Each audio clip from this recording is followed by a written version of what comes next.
O fio invisível da liberdade. Direitos naturais na história constitucional do Brasil. Nota do editor. O artigo aborda a história das constituições brasileiras do ponto de vista dos direitos naturais. O tema é fundamental para entender os problemas do país. O Mises Brasil aborda esse tema no curso Por que o Brasil não dá certo? A história das constituições, do professor Rodrigo Marinho. Inscreva-se agora no curso. A história constitucional brasileira não é uma linha reta, é uma curva sinuosa de avanços e retrocessos, de promessas escritas e silêncios gritantes. Mas por entre os desvios do poder e os abusos da força, um fio invisível permanece. A afirmação, ainda que imperfeita, dos direitos naturais à vida, à liberdade e à propriedade, eles estão lá desde o Império. Foram reafirmados na República, silenciados nas ditaduras, até serem consagrados com a força de uma cláusula pétrea na Constituição de 1988. A Constituição de 1824, outorgada por Dom Pedro I, foi o primeiro texto brasileiro a proclamar, com clareza e densidade, a inviolabilidade dos direitos civis e políticos, que tem por base a liberdade, a segurança individual e a propriedade. O artigo 179 apresenta um catálogo de garantias amplo e ousado para o seu tempo: legalidade, liberdade de imprensa, habeas corpus, inviolabilidade do domicílio, vedação da tortura, igualdade perante a lei, responsabilidades dos agentes públicos, direito à petição, proteção à propriedade privada em sua plenitude e oposição explícita às corporações de ofício. A liberdade religiosa também foi assegurada, mesmo com o catolicismo como religião oficial, algo comum nos estados ocidentais da época, com exceção dos Estados Unidos, que já haviam adotado a separação formal entre igreja e Estado. Em contexto histórico, foi um texto fortemente influenciado pelo liberalismo político. O fio do liberalismo brasileiro foi lançado ali, não como promessa vaga, mas como fundamento normativo de um Estado limitado pelo direito. Curioso notar que muito que se considera conquista de 1988 já estava proclamado em termos quase idênticos mais de 160 anos atrás. Que era da Constituição de 1824, que foi citado anteriormente por Dom Pedro aí. Sim. Pois bem, com a República em 1891, o modelo americano inspirou a separação entre igreja e Estado, a liberdade de crença, de expressão e de associação. O direito da propriedade foi reafirmado como pilar de novo regime. A Constituição de 1934 incorporou com inspiração no modelo de Weimar uma nova camada de direitos sociais, tendência típica do constitucionalismo europeu do entreguerras, nem sempre fiel ao ideal de limitação do poder. Ainda assim, os fundamentos naturais da ordem jurídica, vida, liberdade, propriedade, permaneciam no centro do arcabouço normativo. Foi com a Constituição de 1937, a chamada polaca de Vargas, que esse fio foi rasgado com o método e brutalidade. Inspirada em modelos autoritários europeus da década de 1930, ela concentrou o poder nas mãos do executivo, aboliu o habeas corpus, atingiu os partidos políticos, submeteu o judiciário ao chefe do governo e transformou o estado de exceção em norma constitucional. As garantias individuais foram sufocadas por um projeto político marcado pela censura, pela perseguição e por uma concepção tecnocrática e autoritária de sociedade, com ecos de ideias eugênicas e coletivistas em sua retórica fundacional. Os direitos no papel curvavam-se à lógica de um Estado forte, centralizado e moralizador. O fio liberal foi rompido sem disfarces.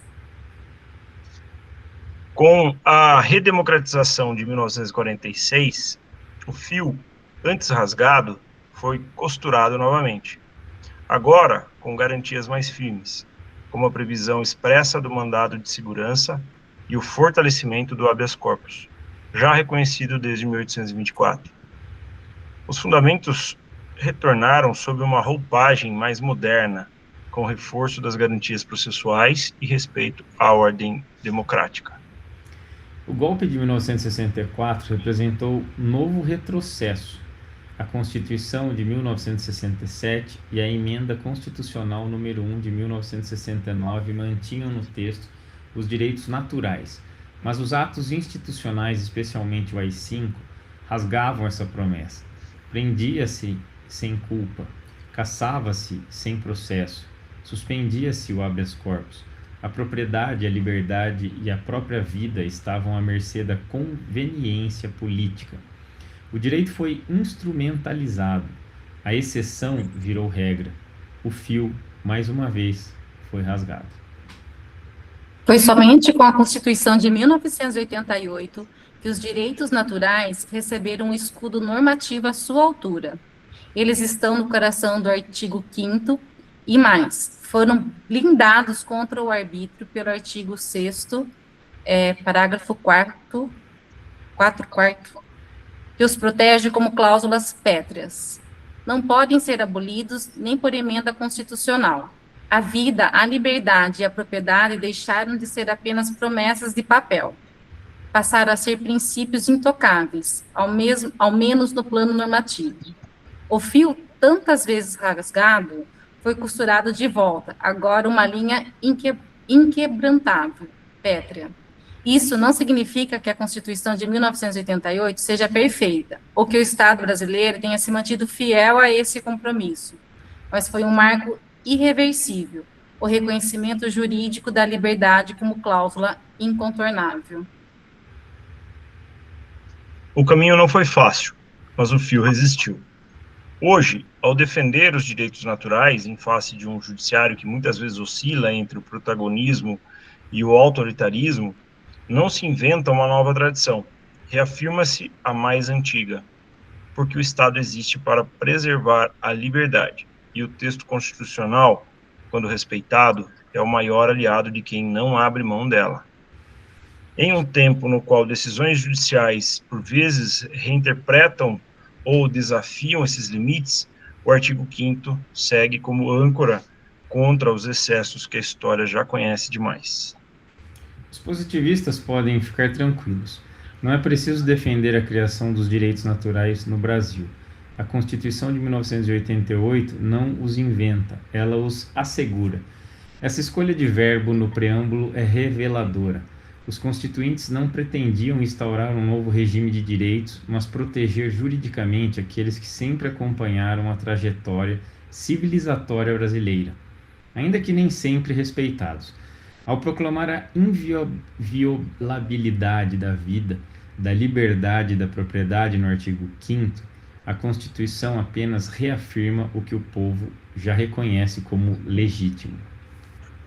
Essa leitura ecoa diretamente a teoria de Randy Barnett. Para ele, uma Constituição legítima não é aquela que cria direitos a partir do nada, mas aquela que reconhece os direitos pré-existentes dos indivíduos e estrutura mecanismos institucionais para protegê-los contra os abusos do poder estatal. Não se trata de concessão do Estado, mas de contenção do Estado. A Constituição, nesse modelo, abre aspas, é a lei que governa aqueles que nos governam, fecha aspas. Um pacto para limitar o alcance do poder e preservar o espaço da liberdade. É a presunção de liberdade como ponto de partida da ordem jurídica e não a permissão do Estado como condição para agir. Ao elevar os direitos e garantias individuais à condição de cláusulas pétreas, o artigo 60, parágrafo 4º inciso 4º da Constituição de 1988 cumpre precisamente essa função. Cria uma barreira material contra a erosão do núcleo essencial da liberdade. Nenhuma emenda, nenhuma maioria, nenhum contexto político, nem mesmo uma decisão judicial pode abolir aquilo que está acima do próprio poder constituído. A dignidade da pessoa humana manifestada na vida, na liberdade e na propriedade. No Brasil, portanto, o compromisso com os direitos naturais não é utopia teórica nem empréstimo estrangeiro. É um traço persistente de nossa história constitucional. Reafirmar esse fio é mais que um exercício histórico. É o dever de quem luta por um Brasil fundado na liberdade. Muito bom. Leonardo Correia e Rodrigo Marinho. Bastante coisa aqui bacana para falar. Pode começar, então. Vamos seguir. Vai ler tudo, depois volta? Não sei, vamos seguir. Não, se quiser já fazer os comentários, já podia falar desse texto aqui, se já... Não, vamos seguir, não, vamos seguir o caminho, segue o fluxo, depois a gente volta, não tem problema não. Então vai. A liberdade é felicidade. Começo eu? Pode começar. Pode começar, espera só um minutinho, deixa eu só Esse é de abrir. 25 de fevereiro de 2026. É a liberdade e a felicidade, achei. No site do Mises Brasil. Isso. A liberdade e a felicidade, João Pedro Oerd, de 25 de fevereiro de 2026. O motivo de sociedades liberais serem mais felizes que países estatais. Entre todos os fatores que explicam por que algumas sociedades são mais felizes que outras, poucas são tão consistentes quanto a liberdade. A autonomia individual, tanto em decisões cotidianas quanto na construção de trajetórias de vida, é um preditor central de bem-estar psicológico. Países com maior liberdade econômica e civil tendem a registrar níveis mais altos de satisfação com a vida, confiança interpessoal e senso de propósito. Essa relação aparece de forma clara em décadas de pesquisas. A teoria da autodeterminação, uma das mais robustas da psicologia contemporânea, parte da ideia de que seres humanos têm necessidades psicológicas básicas, e autonomia e competência estão entre elas. Quando essas necessidades são atendidas, florescem a motivação, o equilíbrio emocional e o senso de realização. Quando são frustradas, surgem sentimentos de impotência, apatia e alienação. Ambientes liberais que permitem escolha e valorizam a responsabilidade pessoal são mais propensos a satisfazer essas necessidades. Culturas com maior liberdade incentivam um locus de controle interno. As pessoas sentem que podem moldar seu destino. Isso não só reforça a autoestima, como também cria resiliência. Estudos transnacionais mostram a correlação estatisticamente significativa entre liberdade econômica e níveis médios de felicidade. A afirmação é confirmada por outras fontes. O World Happiness Report utiliza a liberdade para fazer escolha de vida, como uma das 6 variáveis principais que explicam a variação global de bem-estar subjetivo. Entre os países com os maiores índices de felicidade, Finlândia, Dinamarca, Suécia, Nova Zelândia, Canadá, todos possuem alto grau de liberdade econômica, instituições estáveis, liberdade de imprensa e baixos níveis de corrupção. O padrão se repete anualmente. Já entre os países com menor satisfação de vida, frequentemente encontramos restrições severas à liberdade individual, instabilidade jurídica e economias centralizadas. Venezuela, Irã, Zimbábue, Afeganistão, Coreia do Norte, cada uma à sua maneira, todos reprimem a autonomia. As pessoas vivem sob regras que não escolhem, com acesso limitado à informação, à mobilidade e à propriedade. O custo psicológico disso não se traduz apenas em PIB, aparece na forma de desconfiança generalizada, medo crônico e perda de sentido. Mesmo dentro de democracias estáveis, diferenças na cultura política têm implicações para o bem-estar. Pesquisas longitudinais nos Estados Unidos e Europa revelam que pessoas que se identificam com visões mais liberais ou conservadoras tendem a relatar níveis diferentes de felicidade. Em geral, indivíduos de centro-direita, mais favoráveis à liberdade individual e à responsabilidade pessoal, relatam maior satisfação com a vida do que os de centro-esquerda.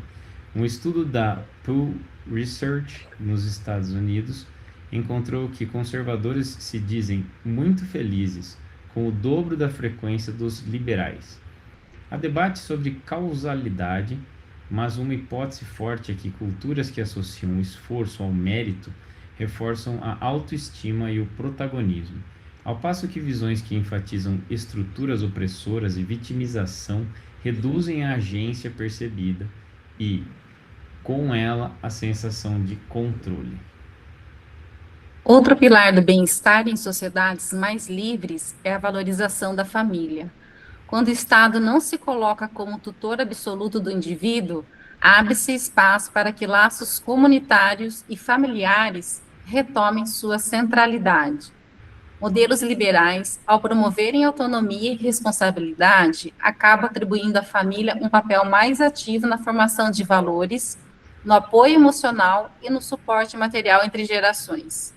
Esse enraizamento familiar oferece segurança afetiva sem abrir mão da liberdade individual.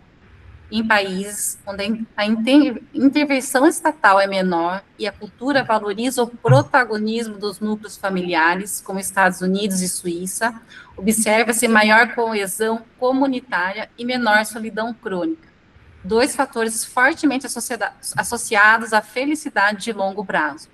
A família, nesse contexto, não é substituída por programas centralizados, mas fortalecida como espaço natural de pertencimento e cuidado. A autonomia também afeta a forma como as pessoas se relacionam com o Estado. Quando o Estado assume um papel excessivamente paternalista, o cidadão tende a se infantilizar, esperando soluções de cima. Isso gera dependência psicológica. Em contraste, sociedades que equilibram proteção social com incentivos ao protagonismo pessoal tendem a produzir cidadãos mais ativos, cívicos e engajados. A responsabilidade individual incentiva a solidariedade, exigindo que a vida não seja terceirizada ao Estado. A confiança interpessoal é maior em sociedades abertas. Estudos do Fraser Institute e do Heritage Foundation mostram que países com maior liberdade econômica apresentam maiores níveis de confiança mútua. Isso tem implicações práticas onde há confiança. Há mais cooperação, menos burocracia, mais investimento. Confiança reduz atrito social. Ela emerge quando contratos são respeitados, regras são claras e os direitos de cada indivíduo são protegidos. A liberdade é uma condição objetiva para o florescimento humano. Ela oferece mais do que renda, oferece a chance de fazer escolhas com dignidade, de tentar e falhar, de buscar sentido em vez de apenas segurança. Pessoas livres erram, mudam de ideia, trocam de cidade, começam do zero. Essa instabilidade pode parecer arriscada, mas é exatamente nela que se encontra a possibilidade de uma vida com sentido. Não há satisfação duradoura onde não há agência, agency, parágrafo. E não há agência sem liberdade. Por isso, sociedades liberais oferecem algo precioso, a chance de cada um ser autor da própria história. E no fim das contas, é isso que a maioria das pessoas deseja. Não um roteiro imposto de felicidade, mas a liberdade de buscá-la por conta própria. Em busca do sentido, né? Sim. Terceiro texto. Muito bom esse texto. Nossa, muito bom mesmo. Pois quero até retomar de novo, muito bom. Terceiro texto é do site institutoliberal.org.br. Qual o caminho para a liberdade? 21/10/2021, Instituto Liberal. O Brasil foi partido ao meio e a nossa liberdade, será que foi cancelada? No dia 7 de setembro, vimos um grande movimento no Brasil. Estima-se que esse movimento tenha reunido milhões de pessoas em diversas capitais do nosso país. E podemos dizer que isso é reflexo de anos de insatisfação com as lideranças públicas e dos grandes impactos no crescimento do país e da sociedade como um todo. No entanto, um dos destaques desse ato da população foi, mais uma vez, o extremismo. Há diversas linhas de pensamento no campo político-filosófico. E, se considerarmos isso, entende-se que não existem apenas dois caminhos a seguir. Porém, essa polaridade foi mostrada por diversas mídias e se manifesta em uma roda de bar ou nas redes sociais. Não importa mais se suas ideias tendem para um outro viés, se seus argumentos trazem à luz novas possibilidades, ou se você concorda com uma reforma, mas discorda de outras ações ou postura. Quando se trata de opiniões diferentes, é 8 ou 80. Isso fica muito evidente no viés político. Ou você defende o atual governo ou apoia a declarada oposição. Podemos ainda dizer que o extremismo hoje está presente em outros campos de ideias. Existe pouca tolerância para ideias diferentes nas redes sociais, a cultura do cancelamento foi feita como o termo do ano em 2019 e representa a reação de excluir aqueles que dizem ou agem de maneira que outros reprovam. Diante disso, é sensato dizer que somos pessoas livres? Liberdade vem do latim libertas. Trata-se da condição, abre aspas, condição do indivíduo que possui o direito de fazer escolhas autonomamente, de acordo com a própria vontade, fecha aspas. Sob a ótica de indivíduos com boas condições financeiras, poderíamos dizer que fazemos nossas próprias escolhas. Compramos o que queremos, vamos a lugares que desejamos e, inclusive, votamos democraticamente nas eleições. Entretanto, o contexto ao nosso redor nos influencia a todo momento. A obra Previsivelmente Irracional, de Dan Ariely, discorre brilhantemente sobre aspectos que influenciam nossas decisões, distanciando-nos da racionalidade. Seja na compra de um produto, escolha de um imóvel e até relacionamentos. Sempre há fatores em que nos ancoramos e que vão definindo nossas próprias escolhas. Refletindo sobre essa perspectiva, será que nossas escolhas políticas não seriam influenciadas? A mídia divulgou o dia 7 de setembro como um movimento de polarização, e ele pode até ter sido em grande parte. Como exemplo, um canal de notícias trouxe a seguinte frase em um artigo, abre aspas, no dia da independência do Brasil, houve mobilizações da corrente neofascista que apoia o presidente Jair Bolsonaro e das forças progressistas conduzidas pelas Frente Brasil Popular e Povo Sem Medo, em articulação com as pastorais sociais do Grito dos Excluídos, fecha aspas. Quando nos deparamos com essa informação, supomos que todas as pessoas envolvidas no ato estavam de um lado ou de outro. Imaginamos que todos têm o mesmo pensamento e defendem as mesmas ideias. Esse tipo de informação traz influência. Quem defende a esquerda se revolta com os defensores do neofascismo. Os bolsonaristas se revoltam com os defensores de um ex-presidente envolvido com crimes de corrupção. Já a população que segue outras linhas de ideias e busca uma terceira via se vê pressionada contra a parede, pois só temos duas opções e nossa liberdade é apenas de escolher entre elas. O extremismo é definido por muitos, inclusive um ex-presidente do Brasil disse, abre aspas, aqueles que não polarizam não existem. É uma coisa boa, extraordinária, fecha aspas. Será mesmo extraordinário? O discurso até aqui não tem, em hipótese alguma, a intenção de afirmar que tudo está perdido, assim como também não vem trazer um nome para a terceira via, sem dizer que a mídia deve mudar sua forma de passar as notícias. O importante é afirmar que ainda há esperança para a nossa liberdade não seja cancelada, para que a nossa liberdade não seja cancelada. Como afirmou Ludwig von Mises, ideias, e somente ideias, podem iluminar a escuridão. Pode parecer filosófico e até teórico demais falar sobre ideias. Entretanto, são elas que movem as pessoas. Desde o início dos tempos, foram as ideias que trouxeram clareza e evolução para o mundo. Por trás do carro, do foguete, do smartphone, entre outros. Há um empilhamento de pensamentos, discussões, determinação e muito trabalho. Além disso, o resultado nunca foi do dia para a noite. Elon Musk demorou anos para que um de seus projetos desse certo e fosse comercializado, e por diversas vezes foi criticado e desacreditado. A mudança de pensamento e ações decorrentes disso é de responsabilidade individual, mas entendo que não temos domínio de tudo. O contexto político em que vivemos hoje e a ausência de uma terceira via representam, sim, algumas limitações. Somos pressionados diante de poucas opções e precisaríamos assumir nossas escolhas em 2022. Porém, não só em 2022, mas todos os dias. Somos bombardeados por informações, temos acesso a todo tipo de conteúdo, e a busca pelo conhecimento precisa ser constante. É preciso questionar verdades absolutas, repensar o ponto de vista e reconhecer o momento de mudar a rota. Tudo isso é um exercício contra a alienação.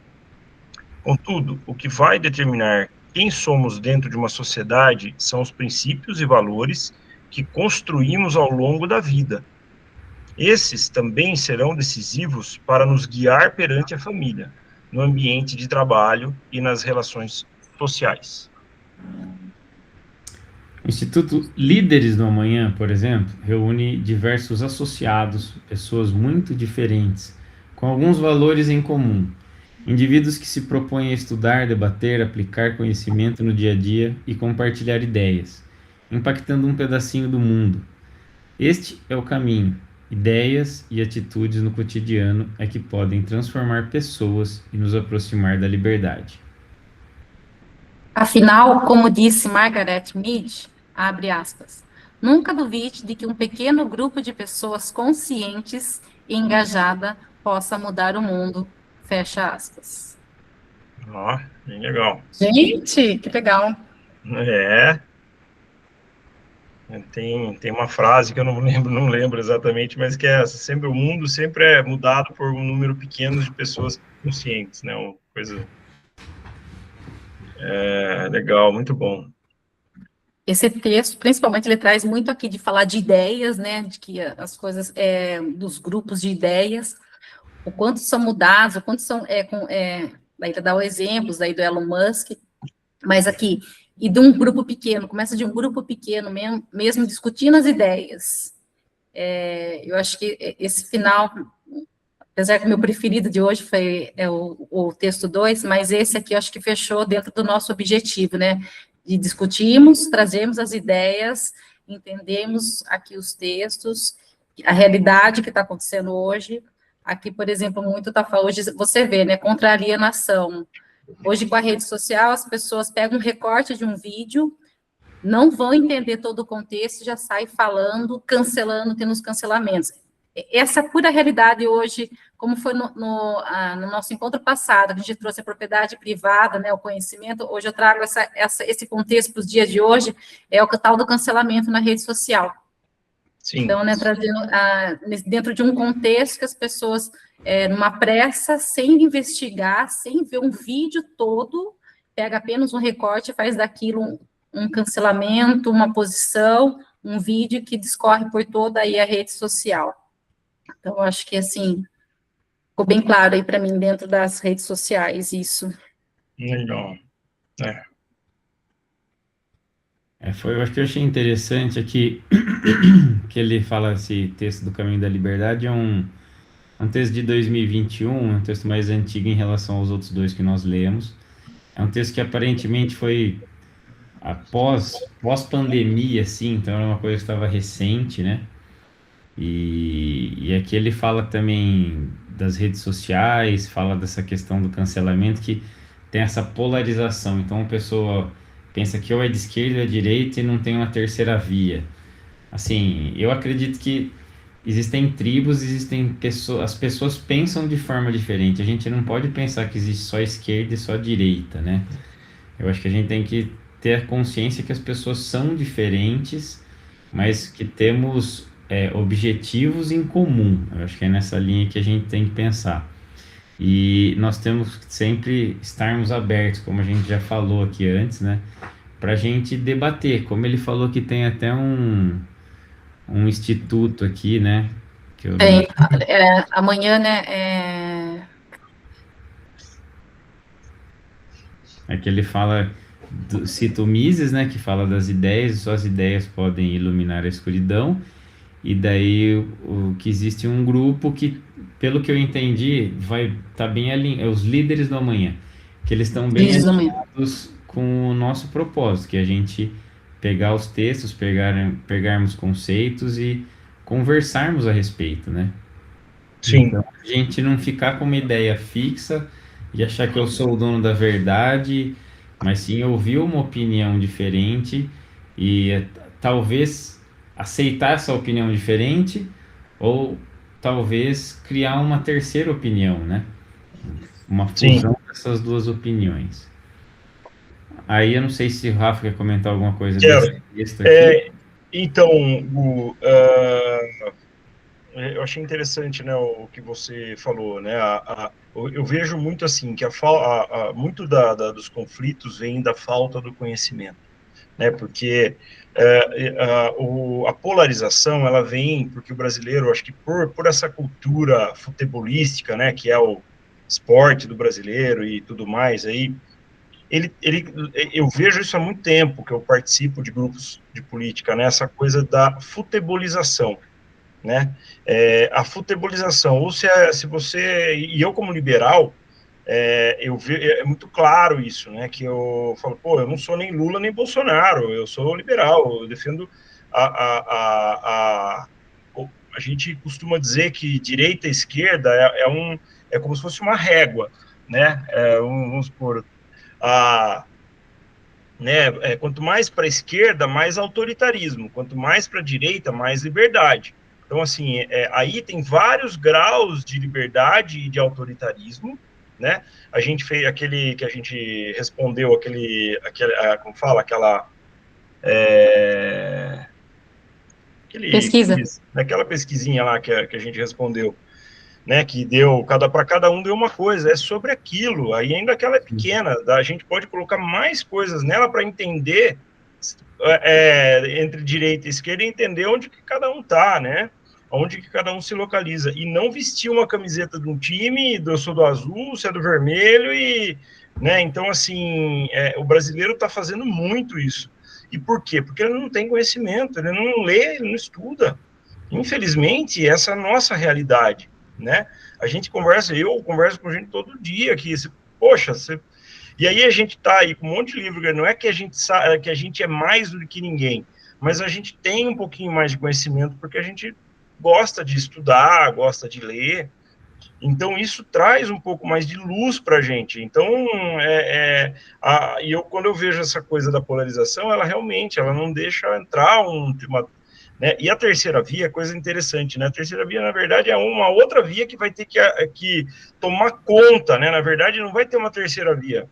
Vai ter que vir uma via que tome conta da segunda via. Aí ela passa a ser a segunda via, né? Um negócio, porque como terceira via, nunca é muito difícil uma terceira via ganhar isso. Muito difícil. Só o Zema lá acho que Minas que conseguiu naquela época. No mais, eu não conheço outro caso. Mas eu achei interessante o que você comentou, né? Eu falei, essa coisa da futebolização da política. Né? E aí a gente vê um monte de gente ganhar, põe a camiseta do azul e fala que é azul. Mas aí ele ganha e começa a fazer coisa de esquerda, né? Que a gente está vendo aqui em Pira, por exemplo, né? A gente vê aqui na Câmara nossa, né? Os caras de azul votando a favor de mais impostos, mais coerção. Então, em qual lugar que ele está nessa régua? Na esquerda, né? Ele parte para a esquerda. Então, Mas eu só queria fazer esse falago. é interessante isso que você está falando, Rafa, porque assim, as pessoas acham que elas não entendem de fato o que é esquerda e direita, né?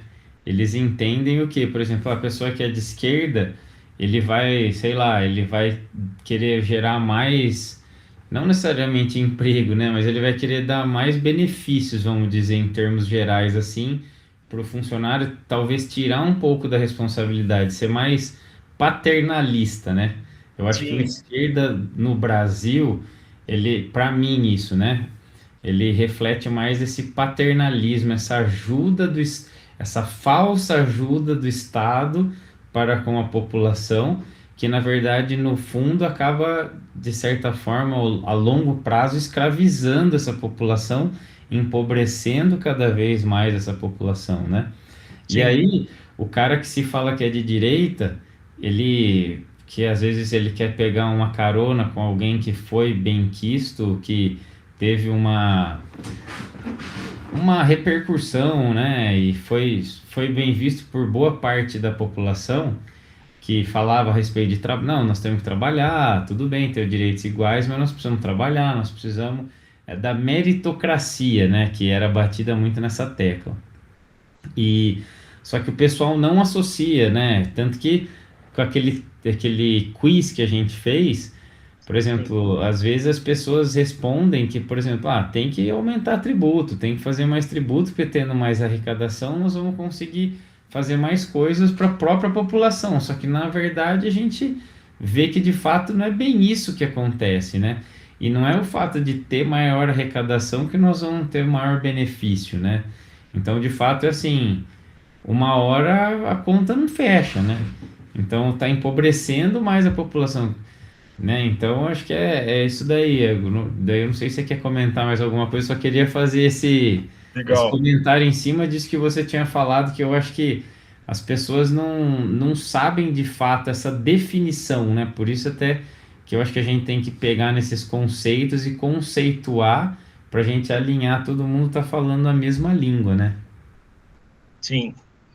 E até pegando um gancho do seu comentário, Gu, né, que do paternalismo, né, no texto 2 que ele fala sobre isso, eu achei bem legal, quando ele fala da infantilização, né, que o Estado infantiliza as pessoas, ele torna praticamente crianças, né, infantiliza de uma forma que as pessoas começam a acreditar em políticos como crianças acreditam em Coelhinho da Páscoa, né, eu tenho um meme bem engraçado, que ele fala, não se assuste que tem adultos, no Brasil tem adultos que acreditam, né, em políticos, então não brigue com as crianças que acreditam em Papai Noel. Então, assim, a infantilização no livro que a gente leu do Dr. Lili Rossiter, lembra, do A Mente Esquerdista? Eu acho que ele dizia muito isso, né, ele deixou bem um psiquiatra e tal. Então, e aí existe, né, essa ligação, esse paternalismo, o salvador da pátria, é tudo, e lembrando sempre que não é a responsabilidade, né, que é a palavra, né, sempre é do outro, nunca é da gente, né. Então, essa é uma coisa que eu acho legal, que eu gostei no texto 2, ele citar o paternalismo e infantilização aí. O texto 2 fala da liberdade e a felicidade. Isso, acho que é. Tá. É isso?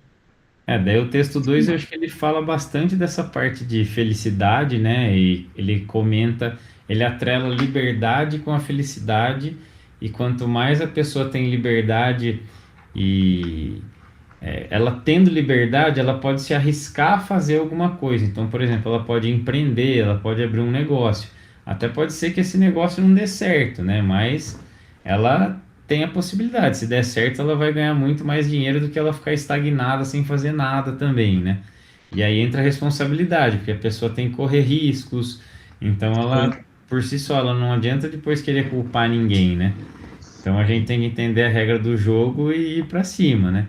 Então, assim, nesse texto 2 que fala muito, daí ele pega até alguns dados, né, de países que são mais livres, esses países que são mais livres, as pessoas são mais felizes, e uma coisa, assim, que atrela muito a liberdade, o que atrela a condição de uma pessoa mudar de vida, assim, pelo tudo que eu já vi até hoje, é o capitalismo, né? Não é o imperialismo, não são outros estados de outras formas de governo, mas sim o capitalismo que proporciona a pessoa que se responsabiliza em fazer alguma coisa, ela poder mudar completamente a condição de vida dela, né? Até o status social completamente ela pode mudar de uma pessoa que não tinha uma condição, que talvez estivesse na rua, né? A gente sabe de várias histórias no Brasil. Tem um que que tinha a esposa que estava doente, foi comprar remédio, depois pegou esse dinheiro, foi comprar mais coisas para vender, vendeu, comprou remédio, ajudou a mulher e começou a fazer o negócio dele. Tem o Silvio Santos, que falam que era camelô, e construiu o império que construiu. Então, assim, temos várias histórias de... O próprio Elon Musk, né? Pegou, construiu aquele PayPal, né? E daí do PayPal ele vendeu, e aí com esse dinheiro ele foi construindo coisas maiores e foi sendo bem sucedido. O próprio Jeff Bezos da Amazon também começou vendendo livro na internet e hoje é o gigante que é. Então, assim, temos vários exemplos aí disso. Aí não sei se vocês comentem mais alguma coisa desse texto 2 aí, o que vocês acharam interessante. Eu vejo assim, o Rafa estava falando ali, né, de empreender, que traz. Porque tem-se a cultura de você ser um concursado ou você trabalhar de CLT, que você tá garantido. E quando você vai para esse mundo aí do empreender, que é risco total, você não tem, e não dá certo, muitas vezes você é crucificado por isso. Olha lá, tá vendo? Eu falei para você, vai fazer um concurso, né? Empreender é risco, e é risco, oscila muito, né? Mas é uma liberdade que, assim, a gente fala de você tomar as decisões, de você ter o seu próprio negócio, escolher o que você quer, o que você não quer, né? O tipo de empresa que você vai, de funcionário que você quer ter ali. Mas é aí que eu falo, quando daí algum momento que você ou não deu certo, ou desistiu de empreender, seja naquele ramo, mudando de ramo, ou não vai mais empreender, vê-se como um peso, como assim, ai, tá vendo? Não deu certo aí, ó, volta para o CLT, porque é a melhor coisa, é seguro. E isso, às vezes, na maioria das vezes, vem da família. Sim. Vai ter lá, você tem o seu seguro-desemprego, você tem o seu fundo de garantia, tem os benefícios, você está garantido lá. E essa falsa ilusão vende-se muito, vem geralmente de dentro de casa, né? Sim. É que eu acredito que, assim, pensar em segurança é algo que a gente... Todo mundo quer uma segurança, né? Sim. Todo mundo quer ter uma segurança, mas assim, a partir do momento que a gente sai do 2 mais 2 ali, eu tenho... Porque às vezes a pessoa é CLT e ela é feliz fazendo aquilo que ela faz. Beleza, não vamos desmerecer essa pessoa. Ela faz o que ela gosta, ela bate o cartão lá dentro daquele horário, a função que ela faz, ela está satisfeita. Sei lá, ela ganha um salário que ela consegue ter uma vida que ela é feliz com aquilo. Então, não tem que desmerecer, porque existem pessoas que precisam fazer determinadas coisas, né? Uhum. Agora, por exemplo, se uma pessoa tem uma ideia, né, que tudo partem das ideias, como foi dito aí já, né?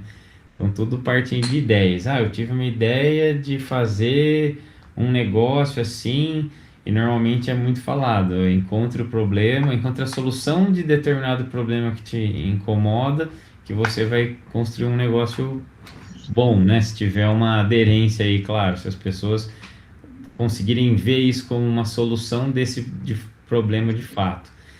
E aí a pessoa vai fazer isso. Então tem pessoas que gostam de criar soluções para problemas e tem pessoas que só querem, às vezes, não, que só querem ir lá Executar. só querem executar o que me mandarem, entendeu? A pessoa não quer ter o dispêndio de tempo, de massa encefálica para ele pensar o que ele pode fazer ou como ele pode fazer. Tem gente que não tem esse prazer do pensar, né? Do desenvolver. Tem gente que só quer lá, não, eu não quero, eu quero aqui a minha vida simples, eu vou lá, trabalho, faço o que eu gosto, desempenho aquela função, tenho o dinheiro que para mim é necessário e estou fazendo as coisas que eu faço, entendeu? No final de semana, tem gente que gosta de pescar, tem gente que gosta de andar de barquinho, tem gente que gosta de andar de iate, tem gente que gosta de andar de helicóptero, tem gente...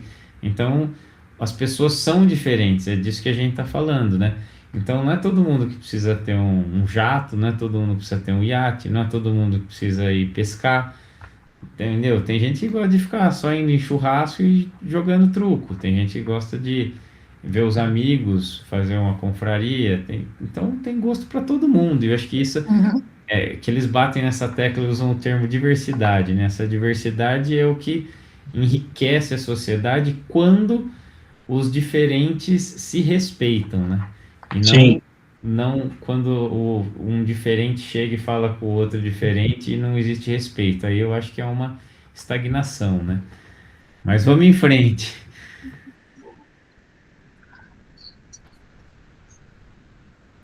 Eu não sei se vocês querem falar mais alguma coisa desse texto 2 aí, da liberdade e a felicidade. É legal, né, a gente comentar o que a gente está vivendo hoje no Brasil, né? Você percebe que as pessoas estão tristes, né? O país tá triste, né? Né? A gente está vivendo por um momento assim, né? O país está desacreditado, né? É mais ou menos um pouco, não está feliz, né? Não estamos vivendo um momento de alegria. Isso é muito fácil da gente sentir isso, né? É diferente quando a gente tem né, um momento próspero na político tal, que a gente se sente confiante, você quer investir, você quer fazer coisas tal. Quanto que quando o país está, né, com governos coercitivos, né, aumentando imposto, aumentando o Estado sobre as pessoas, né? Isso faz com que realmente, né, se sintam menos felizes, né? Coercitivo diminuindo a liberdade, né? Isso, exatamente. Mas é sempre muito relativo, Rafa, que assim, eu sempre ouvi muito isso, porque a gente, assim, eu acredito que a gente vive através da televisão, já até antes da televisão, né? Já existiam pessoas que tinham uma quantidade de informação, que através dessa informação eles conseguiam manipular as pessoas, né? E aí depois com a televisão, com o cinema, com o celular, com os jornais, eles acabam fazendo essa manipulação de fato, né? E levando para onde eles querem. Só que assim, eu acredito que a grande sacada nossa é que assim, tem muitas pessoas que pensam, ah, tá bom, o país tá bom, o país tá ruim. É muito relativo para cada um, né? O momento de vida de cada um é tudo muito, são muitas vertentes aí. Porque assim, ao mesmo tempo que uma pessoa pode não estar feliz com a política, tem outra pessoa que pode estar vendo oportunidade com esse monte de pessoas infelizes e aquela história, né? Tem gente que vende lenço para quem tá chorando. Tem gente que, nossa, hoje tá chovendo. Tem o cara que tá vendendo guarda-chuva e tá ganhando dinheiro com isso e tá tendo um melhor resultado num momento ruim visto pela maioria que tá às vezes numa situação mais estável, vamos dizer assim. Outra pessoa não que está sempre ali buscando e consegue ver essas oportunidades, a pessoa muitas vezes pode estar vendo nessas dificuldades da maioria, vendo oportunidades. Sim, sim. Então, assim, tem muita gente, é falado muito, acho que talvez na economia é dito isso, que assim, o dinheiro nunca acaba, o dinheiro troca de mão, né? Então, assim, quem vê a oportunidade, ele fala, pô, o cara que está estável lá sempre fazendo a mesma coisa, muitas vezes ele pode estar perdendo dinheiro num momento de crise, num momento de dificuldade, mas um outro está dando risada que, né, que está ganhando muito mais dinheiro do que ele nunca ganhou na vida, que nem na própria pandemia, teve gente que enriqueceu demais vendendo teste de laboratório, talvez nunca tenha sido tanto vendido teste de laboratório. Eu vi caso de um cara de. Não era. Que vendia os frascos, né, para pôr as vacinas. O cara enriqueceu absurdamente vendendo isso para a indústria farmacêutica, né? E eram coisas que ninguém imaginava que ia vender tanto frasco para a indústria farmacêutica como foi vendido. Então é isso. E Bem, querem comentar alguma coisa? não, só Curso, isso. curso na internet também vendeu bastante na pandemia. Então. Sim, E é legal esse movimento, que nem, por exemplo, na pandemia, pré-pandemia, já estava tendo muito curso presencial, muito curso online, só que daí o pessoal começou obrigatoriamente ter que sair do presencial e ir só para online. Só que até hoje em dia, muitas vezes você tá no Instagram lá e é patrocinado, patrocinado, patrocinado, é um atrás do outro. Então tá sempre muita gente vendendo, muito do mesmo, vamos dizer assim, talvez com alguns diferenciais. E aí chegou uma hora que, por exemplo, eu me senti assim, chegou no limite, assim, sabe? Que, nossa, participei de muita palestra, muita coisa, e falei, nossa, agora eu quero parar um pouco com isso e quero seguir uma outra linha. Então, eu não sei se vocês também tiveram esse sentimento, mas assim, chega que ficar querendo ver tudo. Outro dia eu tava vendo um podcast do Flow lá, o cara tava falando, meu, se eu quiser acompanhar tudo, eu fico louco, porque começa gera até uma ansiedade, que é muito conteúdo, muita informação de tudo. Obesidade mental fica, né? E a gente não consegue acompanhar tudo, né? E aí eles estavam dando um exemplo. Ele tem acho que é Sacone o sobrenome dele, que ele estava falando, meu, você pega IA hoje, você pega um determinado assunto, ele destrincha para você, faz um resumo, você já fica muito mais ciente, informado a respeito daquele determinado assunto.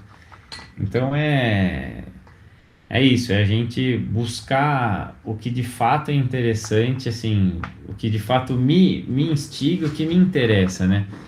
Porque querer ser generalista e entender de tudo é meio Impossível. impossível, né? Tudo bem. E esse O Fio Invisível aqui, que foi o primeiro texto que a gente leu, como estava a história constitucional do Brasil, ele ficou falando muito mais numa pegada assim de lei, né? Que daí teve muito esse movimento de vai e vem aí, esse movimento de onda, vamos dizer assim, que queria tirar essa liberdade, depois, não, vamos retomar essa liberdade, vamos tirar a liberdade, vamos retomar. E aí também é um termo que é falado aí do Vargas, né? Que nem como contam a história pra gente. Eu lembro na escola que falava. Eu lembro que eu interpretei, pelo que eu aprendi na escola, que Vargas era o cara, foi o presidente do país, né? Então, só que daí depois passa um tempo, a gente começa a ler, começa a estudar, então, pelo pouco que falou aqui, ele já foi rasgado com método e brutalidade, né? Então, ele já quis tirar um pouco essa parte, já quis ter um Estado mais forte, centralizado, moralizador. Então daí você fala, peraí, então não era tão bonzinho, tão bacana assim como falavam, né? Então a gente É, começa a desvendar aí a história, né? sim, Que mais? é isso aí. É Maravilha. isso. Feito. Feito Stop. então. Stop Bom aqui. demais. Ai, não, peraí.